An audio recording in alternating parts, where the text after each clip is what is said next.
இன்பத்தையே பங்கு வைத்தான் புன்னகை சொல்வது நன்றி. துன்பத்திலே துணை இருந்தால் கண்ணீர் சொல்வது நன்றி.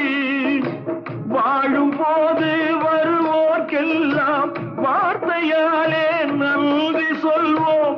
வாழும் போது வருவோர்க்கெல்லாம் வார்த்தையாலே நன்றி சொல்வோம். வார்த்தையின்றி போகும் போது மௌனத்தாலே நன்றி சொல்வோம். அந்த 4 பேருக்கு நன்றி, 4 பேருக்கு நன்றி, அந்த 4 பேருக்கு நன்றி.